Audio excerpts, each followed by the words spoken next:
பிஸ்மில்லா அஸ்ஸலாமு அலைக்கும். Welcome to taste of Umminoor. நாம் இன்றைக்கி பார்க்க போகிறது ரொம்பவுமே சாஃப்டான உள்ள நல்லா சூப்பர் ஒயிட் சாஸ் சிக்கன் வச்சுருக்கிற ஒரு சிக்கன் பிரெட் ரெசிபி தான் பார்க்க போகிறோம். அதுக்கு முதல்ல நமக்கு தேவையான பொருள் பார்த்திங்கன்னா 2 கப் அளவுக்கு நான் மைதா எடுத்துருக்கிறேன். 1/2 teaspoon salt, 1/2 table spoon white sugar சேர்த்துக்கோங்க. 2 டீஸ்பூன் அளவுக்கு ஈஸ்ட் போட்டுக்கலாம். இந்த மெத்தட்லேயுமே நம்ம செய்யலாம், இல்லைனா ஈஸ்ட்டையும் சுகரையும் தனியாக கலந்துட்டு அதுக்கப்புறமா கூட சேர்த்துக்கலாம். அப்புறமா 2 டேபிள் ஸ்பூன் அளவுக்கு பட்டர் சேர்த்துட்டு ஒரு எக்கை சேர்த்துக்கலாம்.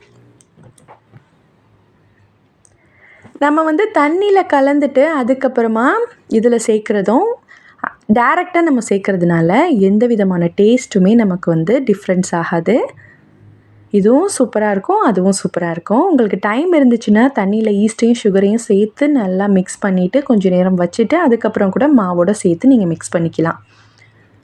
இப்போ எக்கு நம்ம சேர்த்துருக்கிற சுகர் ஈஸ்ட் எங்கேயுமே தங்கிடாமல் எல்லாத்தையுமே ஃபஸ்ட்டு நல்லா மிக்ஸ் பண்ணி விட்டுக்கோங்க. இப்போ 1/2 கப் அளவுக்கு காய்ச்சி ஆற வச்ச பால் சேர்த்துக்கலாம். சேர்த்துட்டு நல்லா மிக்ஸ் பண்ணி விட்டுக்கோங்க. நமக்கு இன்னும் கொஞ்சம் தண்ணி தேவைப்படும். நல்லா வார்ம் வாட்டராக கொஞ்சம் கொஞ்சமாக சேர்த்து நல்லா சாஃப்டான டோவாக பண்ணி ஒரு 2 மணி நேரத்துக்கு அப்படியே ஒரு மூடி போட்டு வச்சுருங்க. ஏர் டைட்டான ஒரு மூடி போட்டு வச்சுருங்க. அப்போ தான் நமக்கு நல்லா அது டபுள் ஆகி அந்த மாவு வரும். இப்போது இன்னொரு பேனில் நமக்கு ஸ்டஃபிங் ரெடி பண்ணிடலாம். நான் ஒயிட் சாஸ் போட்டிருக்கிற சிக்கன் ஸ்டஃபிங் தான் பண்ண போகிறேன். அதுக்கு ஒரு பேனில் 2 டேபிள் ஸ்பூன் பட்டர் சேர்த்துக்கோங்க. 4லேருந்து 6 பல் பூண்டு குட்டி குட்டியாக சாப் பண்ணி அதை ஃபஸ்ட்டு சேர்த்துட்டு அதுக்கு லைட்டாக நிறம் மாறினதுக்கப்புறமா ஒரு மீடியம் சைஸ் ஆனியனை நல்லா சாப் பண்ணி அதையுமே சேர்த்துக்கோங்க. ஃபைனாக சாப் பண்ணிக்கோங்க. இப்போ நல்லா மிக்ஸ் பண்ணி விட்டுக்கலாம். நம்ம சேர்த்துருக்கிற வெங்காயம் பூண்டுடைய நிறம் மாறினதுக்கப்புறமா 1 டேபிள் ஸ்பூன் அளவு பட்டர் சேர்த்துட்டு அதுலேயே 1 டேபிள் ஸ்பூன் அளவுக்கு மைதா அப்படி இல்லைன்னா கோதுமை மாவு சேர்த்துக்கோங்க. இந்த மாதிரி ட்ரையாகவே மிக்ஸ் பண்ணி விட்டுக்கலாம். இப்போது நம்ம நல்லா ஃபைனாக சாப் பண்ணி வச்சுருக்கிற பவுன்லெஸ் சிக்கன் ஆட் பண்ணிக்கோங்க. இது சிக்கன் மட்டும்தான் ஆட் பண்ணணும் இல்லை, நீங்கள் பீஃப் விருப்பமாக இருந்துச்சுன்னா பீஃப் நல்லா கீமா மாதிரி நல்லா வேக வச்சு ரெடி பண்ணிவிட்டு அதுக்கப்புறமா இந்த டைமில் பீஃப் ஆட் பண்ணி நல்லா மிக்ஸ் பண்ணி விட்டுக்கலாம். நான் இன்றைக்கி சிக்கனில் தான் ரெடி பண்ணியிருக்கிறேன். ஒரு சிக்கன் பிரெஸ்ட்டை நான் ஆட் பண்ணியிருக்கிறேன். இப்போ 1/2 கப் அளவுக்கு வாட்ரு சேர்த்துக்கோங்க. நம்ம ரொம்ப ட்ரையாக இருந்ததுனால கொஞ்சமாக தண்ணி சேர்த்துருக்குறோம். சேர்க்கும் போது இந்த பதத்துக்கு நமக்கு வந்துடும். இப்போது நமக்கு தேவை இருந்துச்சுன்னா கொஞ்சமாக சால்ட் ஆட் பண்ணிக்கோங்க. இப்போது 1 கப் அளவுக்கு நம்ம மில்க் சேர்த்துக்கலாம். மில்க் காய்ச்சி ஆற வச்ச பாலாக இருந்தாலும் சரி, ரா மில்காக இருந்தாலும் சரி, சரியா 1லேருந்து 1.5 கப் அளவுக்கு மில்க் ஆட் பண்ணிக்கோங்க. இப்போது நம்ம மசாலாலாம் ஆட் பண்ணிக்கலாம். 1/2 tablespoon pepper powder, 1/2 teaspoon garam masala,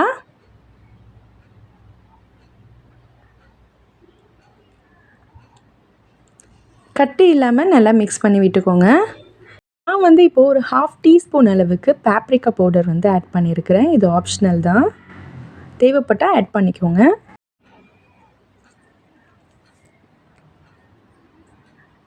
lumps இல்லாமல் நல்லா மிக்ஸ் பண்ணி விட்டுக்கோங்க. இப்போது நான் 2 டேபிள் ஸ்பூன் அளவுக்கு லெமன் ஜூஸ் ஆட் பண்ணியிருக்கிறேன். நீங்கள் லெமன் ஜூஸ் இல்லை அப்படின்னா வினிகர் ஆட் பண்ணிக்கோங்க. 1 tablespoon chilli sauce, 1 tablespoon tomato sauce add பண்ணிக்கோங்க. ஆட் பண்ணிவிட்டு நல்லா எல்லாத்தையுமே மிக்ஸ் பண்ணி விட்டுக்கலாம். இந்த மாதிரி நல்லா க்ரீமியான ஒயிட் சாஸ் சிக்கன் நல்லா சூப்பராக நமக்கு ரெடி ஆகிரும். இப்போது நம்ம இன்னுமே டேஸ்ட் பண்ணுறதுக்காக நான் ஒரு 1/2 கப் அளவுக்கு நல்லா துருவின சீஸ் வந்து ஆட் பண்ணியிருக்கிறேன். சீஸை ஆட் பண்ணிவிட்டு ஸ்டவ் ஆஃப் பண்ணிடுங்க. ஆல்ரெடி இருக்கிற ஹீட்லேயே சீஸ் நல்லா மெல்ட் ஆகிரும். இதை வந்து இப்போது ஒரு ஓரமாக எடுத்து வச்சிடலாம். அடுத்ததாக நாம் இப்போ டோ பண்ணி வச்சுருக்கிற அந்த டோவை எடுத்துக்குவோம். இப்போ வந்து அந்த டோ சரியாக ஒரு 2 மணி நேரத்துக்கு அப்புறமா நல்லா டபுள் ஆகி வந்துருச்சு.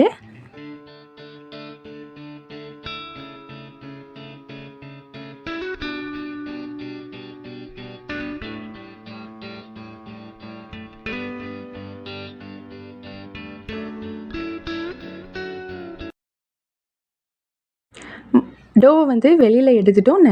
நல்லா அழுத்தம் கொடுத்து பிசைஞ்சிக்கலாம். இப்போ வந்து சரிசமமாக நமக்கு பால் கிடைக்கிறதுக்காக நான் இந்த மாதிரி கட் பண்ணிக்கிறேன். இந்த மாதிரி நம்ம கட் பண்ணும்போது நமக்கு ஒன்று பெருசாக ஒன்று சின்னதாக அந்த மாதிரிலாம் கிடைக்காது. எல்லாமே சரிசமமாக ஒரே அளவுலேயே கிடைக்கும்.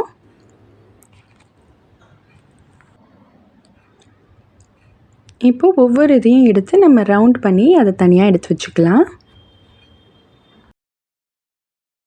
ஒரு பால் எடுத்து நம்ம பூரி எந்த சைஸில் இருக்கோமோ அந்த சைஸில் நல்லா ஸ்ப்ரெட் பண்ணி விட்டுக்கலாம். ஆனால் பூரி மாதிரி ரொம்ப தின்னாக இருக்கக்கூடாது, நல்லா திக்காக இருக்கணும். 1 இன்ச் அளவு நல்லா திக்காக வளர்த்திக்கோங்க. இந்த மாதிரி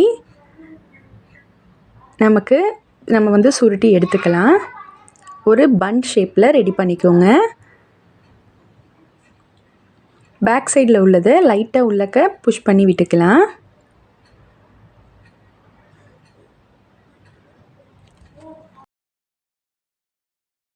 இதே மாதிரி எல்லா பால்ஸையுமே நம்ம சூப்பராக ஸ்டஃபிங் வச்சுட்டு ஒரு பன் மாதிரி ரெடி பண்ணி எடுத்துக்கலாம்.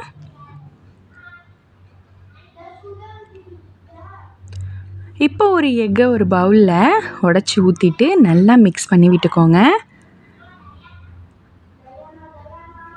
இப்போது நம்ம ரெடி பண்ணி வச்சுருக்கிற பன்னு எல்லாத்தையுமே நம்ம ஒரு பேக்கிங் ட்ரேயில் வந்து எடுத்து வச்சுக்கலாம்.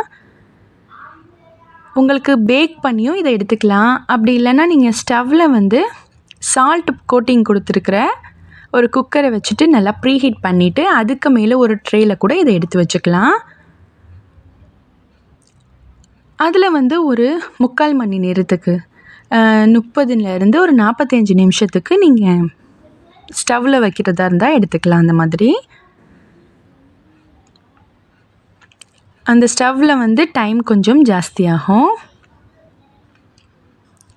இந்த மாதிரி மேலே வந்து ஒரு கோட்டிங் கொடுத்துக்கோங்க. எக் வாஷ் பண்ணதுக்கப்புறமா sesame seeds, white sesame seeds வந்து நான் வந்து எடுத்துருக்கிறேன். அதை மேலே லைட்டாக தூவிக்கோங்க.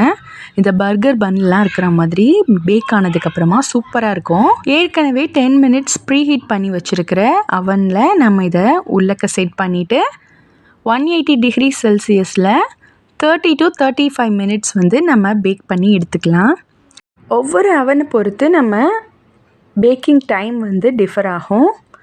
டடான், நம்மளோட சூப்பரான சீஸி க்ரீமி சிக்கன் பிரெட் வந்து ரெடி ஆகிருச்சு. இது வந்து பார்க்குறதுக்கு பர்கர் பன் மாதிரியே இருக்கும். ஆனால் சாப்பிட்டதுக்கப்புறம் தான் தெரியும் உள்ளக்க சிக்கன் வந்து ஸ்டஃப் பண்ணியிருக்கிறது. ரொம்பவே சர்ப்ரைஸாக இருக்கும். கண்டிப்பாக இந்த ரெசிபியை நீங்களுமே வீட்டில் ட்ரை பண்ணி பாருங்கள். உங்கள் குழந்தைங்கள்லேருந்து பெரியவங்க வரைக்கும் எல்லாருமே ரொம்பவுமே விருப்பமாக சாப்பிடுவாங்க. இந்த வீடியோ பிடிச்சிருந்தா மறக்காமல் நம்ம சேனலை சப்ஸ்கிரைப் பண்ணிக்கோங்க. தேங்க்ஸ் ஃபார் வாட்சிங். பாய்.